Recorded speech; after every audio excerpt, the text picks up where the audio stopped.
But first, the United States is the world's biggest economy, so it's surprising that large parts of the country are struggling with their finances. Unfortunately, it's that fiscal crunch that led to the poisoning of the Flint water supply after the city decided to switch its source from a freshwater lake to a notoriously polluted but closer river. That's why President Barack Obama visited Flint on Wednesday to weigh in on a scandal that some say has socioeconomic and racial components to it. Obama said the government isn't ignoring their plight. And the mayor is working hard on a plan to fast-track getting pipe replacement, and the governor is budgeting dollars to expand that program, and the congressional delegation of Michigan is working hard so that we get additional funds to help replace those pipes that pose a threat. But that may be a long-term process. It may take a year. It may take 2 years. It might take more. Well, after assuring residents that the city's water supply was safe, the president actually took a sip from a glass of filtered Flint water. Investigations showed that the state's authorities allowed lead-poisoned water to flow into Flint homes for months before the federal government called for action. Well, CCTV correspondent Roee Ruttenberg actually traveled to Flint at the height of the crisis to see what was happening on the ground, and he joins me now. So, Roee, what was it like being there at the height of the crisis? Well, I think first you have to keep in context what was happening in Flint. This is really a city where you can feel that industry has abandoned it. The city was built by the automotive industry, great giants like General Motors and Chevrolet. They actually built several communities like the Civic Park neighborhood.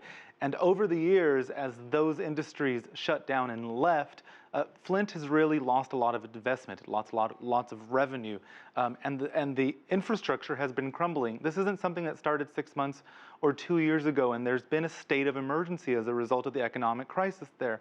Well, then you had governor of Michigan appointing an emergency manager, which many people said was undemocratic, that was making decisions that they said really didn't reflect the interest of the people in Flint.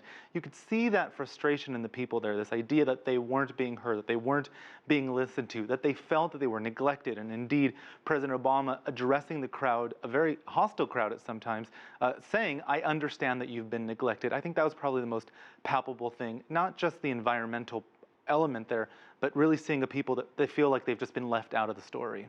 And speaking of that environmental and also the emotional toll, how would you say residents there are handling the situation? Well, I think it's been very difficult, and if you look at different places of the city, you'll see a different response. In some of the more affluent areas, it's been easier. People who can drive in their cars to pick up water have been doing so. They buy filters, they adapt more frequently. They were able to travel outside the city to shower in other people's homes and do that with their children. The poorer community really couldn't do that, and you saw that a lot in the minority communities, specifically in the African American and the Hispanic communities, and that was really something that resonated a lot with the people there.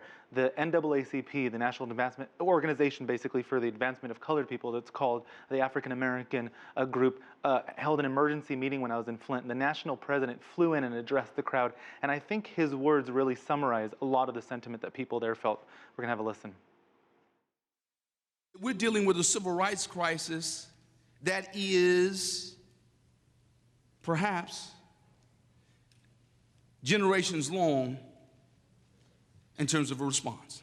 When you have disproportionate number of black, brown, and poor children in certain neighborhoods subject to elevated lead, that means that's a problem that grows up. That's a problem that goes to junior high school and high school. That's a problem we've got to deal with. When our children are bathing in lead, ingesting lead, affecting their mind, the lead crossing the blood-brain barrier, we've got to respond to that. And I think that's what many people are really saying, that this is the problem that continues. This isn't people coughing and going to the doctor.